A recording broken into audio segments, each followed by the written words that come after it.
बिस्मिल्लाहिर्रहमानिर्रहीम। अस्सलाम वालेकुम दोस्तों, मैं हूं आपका Kashif. Welcome to the show. जनाब, पीटीआई वाले अवेयरनेस कैंपेन चला रहे हैं। जी हाँ, मुझे सुन के बड़ी हंसी आई और यकीन जानिए कि मुझे गुस्सा भी आया और हंसी भी आई। मैंने कहा यार, बहुत देर तक मैं सोचता रहा, बहुत एनालिसिस किया। मैंने कहा यार, पीटीआई का आखिर आज जो है ना, वो एक्सप्लोरेटरी सर्जरी की जाए पीटीआई की, और अपने आवाम के सामने रखा जाए, अपने दोस्तों के सामने, कि भाई आखिर पीटीआई कर क्या रही है, क्या ड्रामा क्या चल रहा है। पीटीआई देखे, एक पीटीआई का इमेज है इमरान खान गुडी गुडी, बहुत अच्छे, बहुत sweet, soft spoken, very very strong minded, status को के खिलाफ, नॉन करप्ट, ब्ला ब्ला ब्ला व्हाटएवर, मतलब इन शॉर्ट ये कि इमेज जो प्रोड्यूस किया जा रहा है वो ये कि जनाब वो तो दूध के धुले हुए हैं। अभी अभी दूध जो है ना, वो जेकेटी की डेयरी से आया था और उसी से नहलाकर उनको जो है वो अभी फारिग किया गया। बिल्कुल दूध से धुल के निकले हैं वो। इस तरह से माशाल्लाह ये उनका इमेज प्रोड्यूस किया जा रहा है। अच्छा, अब इसमें पीटीआई के अंदर मैं पहले भी कह चुका हूं कि फॉरवर्ड ब्लॉक्स बनते जा रहे हैं। मैंने पीटीआई वालों को खुद कहा और उन्होंने ऑफ द रिकॉर्ड इस बात को एडमिट किया, कहने लगे हाँ यार, हमें पता है कि फॉरवर्ड ब्लॉक्स बनते जा रहे हैं।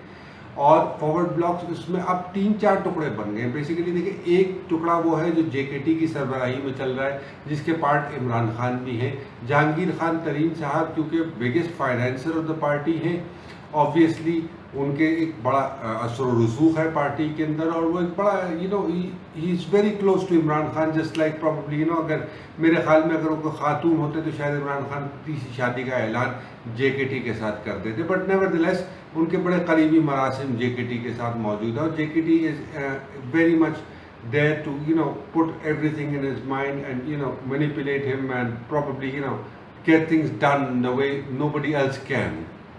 अच्छा, आज सीएम केपी के ने बड़ा एक अजीब सा बयान दिया, कहने लगे साहब मेरे डिस्क्रिशनरी फंड्स का जो है मिसयूज़ हुआ है, और वो अपने आप को थोड़ा सा डिस्टेंस कर रहे हैं परवेज़ खटक साहब, क्योंकि सीट तो उनकी अपनी है बहरहाल, और जाहिर है कि जो मेंबरान हैं उन्हें भी भरपूर तौर पर उन्होंने नवाजा गया है, तो जाहिर है they are not going to be in big problem.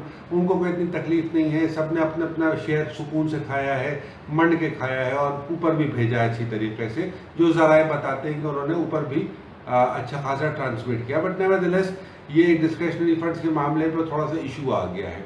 अच्छा, आप आ जाए शाह महमूद कुरैशी की तरफ। Shah Mahmood Qureshi is now in America. थोड़े दिन पहले आपको एक बयान याद आया होगा, इमरान खान साहब ने कहा था, कहने लगे जी तालिबान आर टेररिस्ट, ठीक है। इससे कुछ अर्से पहले हक्कानी नेटवर्क को उन्होंने 30 करोड़ रुपए दिए थे, जिसके ऊपर बड़ा तशतशबाम हुआ था, बड़ा हंगामा हुआ था, जी मदरसों को हम करिकुलम में इनलाइन करना चाहते हैं। उससे कुछ अर्सा पहले चले जाएं, जब ऑपरेशन ज़र्ब-ए-आज़म शुरू नहीं हुआ था, तो इमरान खान साहब इनसे इसरार तरीके, मतलब बहुत ज़बरदस्त इसरार कर रहे थे, भरपूर इसरार करते थे कि जी तालिबान भटके हुए लोग हैं ना, बैठ के बात की जाए इनसे। जैसे ही शाह महमूद कुरैशी अमेरिका पहुँचे, अचानक तालिबान के अगेंस्ट उनका स्टांस खड़ा हो गया इमरान खान साहब का। अच्छा, शाह महमूद कुरैशी अपनी पुरानी रफ़ाक़तों को ज़िंदा करने के लिए दौरे यूँ कहिए कि जब वो उनका दौरे खिलाफत था, या वो वज़ीर फ़ॉरेन अफेयर्स के मिनिस्टर थे, फ़ॉरेन अफेयर्स मिनिस्ट्री उनके पास थी, तो उस वक्त की रफ़ाक़तों को ज़िंदा कर रहे हैं, कुछ वहाँ बैठ कर वो अपनी प्लानिंग कर रहे हैं। And apparently he is being told और he is portraying as if he is lobbying for Imran Khan with Democrats at the moment. Hillary Clinton के साथ वो बड़े करीबी मरासिम ज़ाहिर करके और उनके फंड रेजर्स अटेंड करके, और ज़ाहिर है कि उसके साथ एक जो है ना एक अजीब सा ताल्लुक़ क्रिएट करने की कोशिश कर रहे हैं। और मुझे नहीं मालूम कि वो ताना बाना कहाँ जाके मिलेगा, क्योंकि वो ख़ुद को पहले भी वो फॉरेन मिनिस्टर रहे हैं, तो वो हिलरी क्लिंटन भी फॉरेन सेक्रेटरी रही हैं, तो वो ख़ुद को अब एक पोजीशन में देख रहे हैं कि मैं अब पावर में क्यों नहीं आ सकता, व्हाट डू आई नीड, क्योंकि पीटीआई में उनके पास एक फॉरवर्ड ब्लॉक का सपोर्ट मौजूद है, जो पीटीआई से बहुत सुकून से अलहदा होना चाहता है। कुछ उनके अपने वर्कर्स भी हैं, उनका अपना वोट बैंक भी है।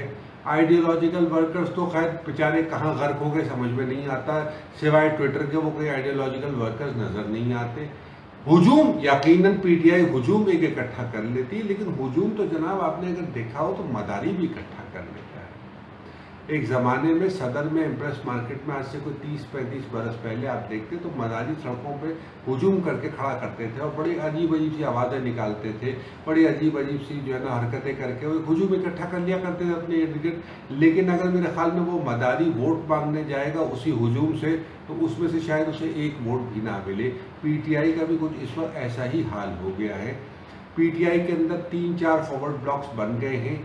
आइडियोलॉजिकल वर्कर तो पता नहीं बेचारा कहाँ मर खप गया, जो अपनी नौकरियां छोड़कर अपनी ज़िंदगियां चेंज करने पाकिस्तान को तब्दील करने आया था। उसको समझ में ही नहीं आ रहा कि भाई मैं जाऊं कहाँ, कहाँ सर फोड़ूं। मेरा उसको तो वो तो ऐसा लगता है वो अपने बाल नोच ले बेचारा, वो उसको पास कोई ऑप्शन नहीं है।